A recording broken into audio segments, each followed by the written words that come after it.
எனக்கு எப்போ தோணுச்சுன்னா, நான் ஃபர்ஸ்ட் வந்தப்போ இங்க ஒரு மெடிக்கல் இதுக்கு நம்ம ப்ராஜெக்ட் பண்ணோம். வெல்னஸ் ப்ராடக்ட்ஸ் அந்த ப்ராடக்ட்ஸ் அப்போ எனக்கு தோணுச்சு.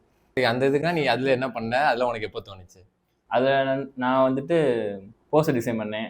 சூப்பர். பெர்ஃபார்மன்ஸ் பண்ண வர்றா பல்லு ஒரு இஷ்யூ ஏதாவது வருது அப்படின்னா அதை சால்வ் பண்றதுக்கு நான் ஒரு மாதிரி யோசிப்பேன். ஆனா கோவா ப்ரோ ஒரு மாதிரி ஒரு ஐடியா.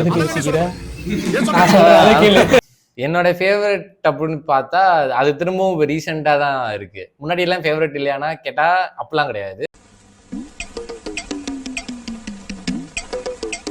ஏன் கோவா சொன்ன மாதிரி தான் கேட்ட ஸ்பேஸ் தான். நீ கொடுத்த ஸ்பேஸ் யாபேஸ் கொடுத்த ஸ்பேஸ் இவ்வளோ டிஸ்டன்ஸ்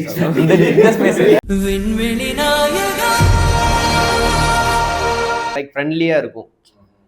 எந்த ஒர்க் பண்ணாலும் தனியாக பண்ணாமல் நிறைய பேர்த்தோட சஜஷனை எடுத்துக்கிட்டு ஃப்ரெண்ட்லியாக இருக்கா? அந்த ஹையரிங் போஸ்ட் பண்ணுறதுக்கு சேர்த்துருப்போம். அதை வேற ஞாபகப்படுத்திட்டீங்க. நெஞ்சமெல்லாம் பொண்ணு அறக்கு தம்பி, மறக்க முடியும்.